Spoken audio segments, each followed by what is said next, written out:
के लोगों को जब भी कहा जाता है कि जम्मू कश्मीर में इलेक्शन करवाए जाएं तो वो कहते हैं कि इलेक्शन कमीशन ऑफ इंडिया जब कहेगा तो इलेक्शन होंगे। क्या भाजपा तैयार नहीं है? ना, मैं अब इसमें बार बार पढ़ना नहीं चाहता हूँ। मैं थक गया हूँ इस सवाल का जवाब देते हुए। जाहिर सी बात है भाजपा तैयार नहीं है। तैयार होती तो इलेक्शन हो जाते। इलेक्शन कमीशन ने खुद कहा कि होम मिनिस्ट्री से उनको सिचुएशन के बारे में जानकारी मिलने के बाद ही वो इलेक्शन का ऐलान कर सकते हैं। उन्होंने अभी तक तो शायद वो जानकारी हासिल ही नहीं की। क्यों नहीं की समझ में नहीं आता। Chief election commissioner of India ने खुद कहा कि जम्मू कश्मीर में वैक्यूम है। अगर वैक्यूम है तो उसको भरने का काम क्यों नहीं किया जा रहा। लेकिन मैं अब इस सवाल का जवाब अब इसके बाद दूंगा नहीं। इलेक्शन होंगे तो होंगे, नहीं होंगे तो कोई नहीं ना। सर 2024 को लेके फारूक साहब जिस तरह मरकज़ की कुछ जमातों से मुलाकात हो रही है, क्या मांग कर सकते हैं मरकज़ की तरह जम्मू कश्मीर के अंदर भी अलायंस में नेशनल कॉन्फ्रेंस इलेक्शन लड़ेगी? अब आपको क्या है अलायंस से? नहीं समझ में नहीं आता ना। अब इलेक्शन कहीं है नहीं, ब्यूगल कहीं बजा नहीं है और हर बार यही सवाल उठता है अलायंस अलायंस अलायंस। अब इलेक्शन का ब्यूगल बजने दीजिए, उसके बाद बैठ के हम मशवरा करेंगे। किसी एक की राय या किसी एक का फैसला चलेगा नहीं।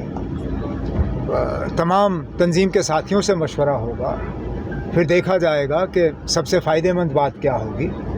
उसके बाद जो है हम किसी नतीजे पे आएंगे। लेकिन इलेक्शन का ब्यूगल अभी तो बजाने वाले के हाथ में भी नहीं आया है और आप हमसे सुनना चाहते हो कि हम अलायंस करेंगे या नहीं करेंगे। अब ये कोई मकसद ही नहीं है इन सवालों का। इलेक्शन होने दीजिए, फिर देख लेंगे। मुगल रोड पे मुसाफिरों को जो है काफ़ी परेशान किया जाता है, वहाँ पे उनकी चेकिंग, उनकी आइडेंटिफिकेशन वगैरह, और काफ़ी घंटों वहाँ पे इंतज़ार करना पड़ता है। क्या कहेंगे इस मुद्दे पे? अब हालात ही कुछ ऐसे हैं। हालांकि हम इंतज़ामिया से उम्मीद करेंगे कि चेकिंग जल्द से जल्द हो, कि इसमें ज़्यादा टाइम ना लगे। लेकिन आपने खुद देखा पिछले दिनों इस इलाके के क्या हालात रहे, किस तरह यहाँ मिलिटेंसी बढ़ गई है। अगर मुसाफिरों को मुश्किल का सामना करना पड़ रहा है, ये सीधी सबूत है कि इंतज़ामिया फ़ेल हो चुकी है, कि सिक्योरिटी सिचुएशन जो है बेहतर होने के बजाय इसमें ख़राबी आई है। तभी तो जाके आज लोगों को मुश्किल का सामना करना पड़ रहा है, जो इससे पहले शायद नहीं करना पड़ रहा था।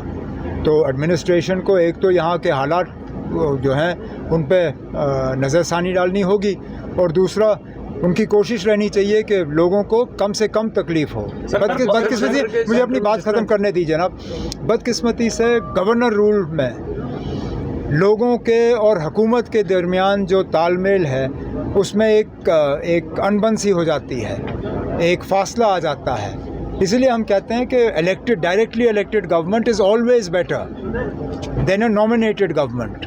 नॉमिनेटेड गवर्नमेंट में गवर्नमेंट को ये कोई उनको गम ही नहीं है कि लोगों को कोई परेशानी है या नहीं है। ये इस बात का नतीजा है। सर भाजपा के कार्यकाल को 9 साल हो चुके हैं। भाजपा का दावा है कि जम्मू कश्मीर में उन्होंने डेवलपमेंट करवाई है। आप इसको किस नज़रिए से देखते हैं? क्या डेवलपमेंट हुई है? इलेक्शन हो जाए खुद पता चलेगा क्या डेवलपमेंट। 2024 के इलेक्शन को लेकर जिस तरह मरकज़ के अंदर सभी सियासी जमातें एक प्लेटफॉर्म पे आ रही हैं भाजपा के खिलाफ खड़ी हुई, क्या नेशनल कॉन्फ्रेंस भी उसका हिस्सा होगी? अब हमारा जम्मू कश्मीर के बाहर है क्या? हमने क्या कंट्रीब्यूट करना है ना इस रियासत के बाहर?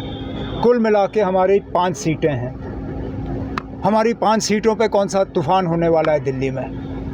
हमने तो वैसे भी बीजेपी के ख़िलाफ़ लड़ना है। बाकी रियासतों में क्या होना है क्या नहीं होना है वो दूसरी बात है।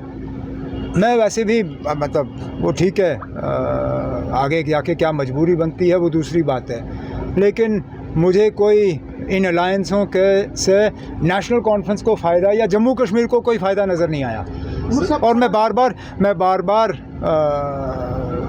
इन लोगों को याद दिलाता हूँ कि जब इन्हें हमें ज़रूरत पड़ती है ये हमारे दरवाजे ज़रूर खटखटाते हैं। अब अरविंद केजरीवाल मुसीबत में है तो आज उनको हमारी सपोर्ट की ज़रूरत है। लेकिन ये लोग कहाँ थे जब 2019 में हमारे साथ इतना बड़ा धोखा हुआ? कौन था जो हमारे साथ खड़ा हुआ? ये आज जो शोर कर रहे हैं, जो कहते हैं कि आइन को बचाओ, जमहूरियत को बचाओ, डेमोक्रेसी को बचाओ, ये थे कहाँ? हमारा वहाँ पे डेमोक्रेटिक मर्डर हुआ और इन्होंने चूं तक नहीं किया। क्या इन्होंने तो साथ दिया? कुल मिला के 3-4 पार्टियां हैं जिन्होंने हमेशा हमारा साथ दिया होगा। एक डीएमके, एक ममता बनर्जी टीएमसी, लेफ्ट की 2 पार्टियां। इन 4 को छोड़ के मुझे 5वां कोई दिखाइए जिन्होंने कभी भी पूरी तरह से हमारा साथ दिया हो।